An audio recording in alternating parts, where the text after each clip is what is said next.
Halo, pernah nggak sih kepikiran gimana caranya negara yang super besar dan beragam kayak Indonesia ini menanamkan rasa persatuan ke warganya sejak kecil?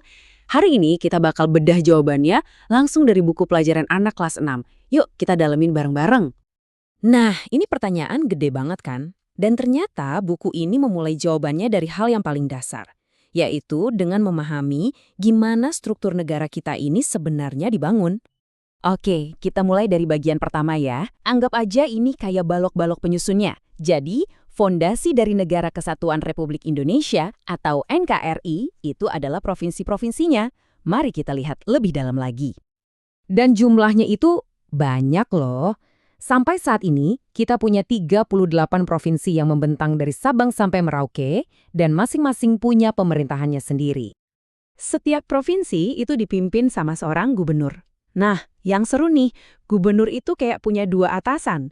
Satu kepada presiden sebagai perwakilan pemerintah pusat, dan dua kepada DPRD atau parlemen daerah di provinsinya. Jadi harus bisa menyeimbangkan dua kepentingan ini. Penting banget loh. Nah, ini nih, bagian yang saya suka banget. Buku ini ngajarin kalau setiap provinsi itu punya sesuatu yang bisa dibanggain. Mau itu kekayaan alamnya, budayanya, bahasanya, semuanya itu aset yang harus kita rayakan bareng-bareng. Tapi ada pesan penting banget yang digarisbawahi di sini.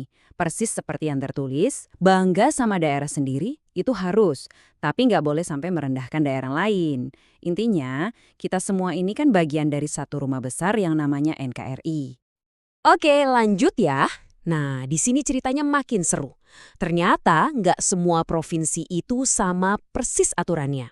Ada yang statusnya istimewa atau punya otonomi khusus. Maksudnya apa sih? Di buku ini disebutin ada 4 contoh utamanya. Ada Yogyakarta, Jakarta, Aceh, dan Papua. Masing-masing ini punya cerita dan alasan kekhususannya sendiri-sendiri. Coba deh kita bandingin. Di Yogyakarta misalnya, gubernurnya itu nggak dipilih langsung sama rakyat karena ada sejarah kesultanannya. Beda lagi sama Jakarta, karena statusnya sebagai ibu kota, gubernurnya punya wewenang buat nunjuk langsung wali kota. Ini nunjukin betapa fleksibelnya sistem pemerintahan kita. Nah, geser lagi ke Aceh dan Papua, beda lagi ceritanya. Di Aceh, otonominya itu erat banget sama identitas keislamannya, jadi mereka bisa menerapkan syariat Islam. Kalau di Papua, fokusnya lebih ke perlindungan hak-hak masyarakat adatnya. Makanya ada yang namanya Majelis Rakyat Papua. Ini tuh cara negara kita buat merangkul identitas lokal yang kuat banget. Nah, dari sini kan muncul pertanyaan penting. Kalau tiap provinsi punya wewenang khusus kayak gitu, gimana caranya Indonesia bisa tetap utuh jadi satu bangsa? Dan jawabannya ada di konsep merajut bangsa. Kedengarannya keren ya? Konsepnya sebenarnya simpel tapi dalam. Persatuan itu dijaga lewat kerjasama dan rasa memiliki yang sama. Kunci utamanya itu ada di istilah otonomi daerah. Gini deh bayanginnya. Kamu boleh nih ngatur-ngatur kamar kamu sendiri, mau dicat warna apa, mau pasang poster apa, bebas. Tapi kamu tetap bagian dari keluarga dan tinggal di rumah yang sama. Nah, kayak gitulah otonomi. Bukan berarti merdeka, tapi punya wewenang ngurus kamar sendiri di dalam sistem NKRI. Terus gimana caranya biar jembatan antar provinsi ini kuat? Ternyata caranya itu manusiawi banget loh, lewat kegiatan bareng-bareng.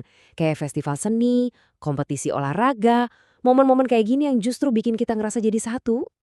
Contoh paling konkretnya itu Porsanitas atau Pekan Olahraga dan Seni Wilayah Perbatasan. Coba bayangin deh, anak-anak muda dari provinsi yang beda-beda di perbatasan kumpul, bertanding, terus ketawa bareng. Ini tuh bukan cuma acara biasa, ini cara nyata buat menenun persatuan langsung dari bawah, dari akarnya. Jadi apa sih pelajaran terbesarnya? Buku pelajaran anak kelas 6 ini ternyata ngajarin kita hal yang dalam banget. Gimana caranya kita bisa bangga sama kamar kita masing-masing, tapi nggak lupa kalau kita semua tinggal di satu rumah yang sama, yaitu Indonesia. Sebuah pelajaran tentang Bhinneka Tunggal Ika yang diajarin dari kecil. Dan mungkin ya, ini bukan cuma pelajaran buat Indonesia aja, tapi juga buat kita semua di dunia ini.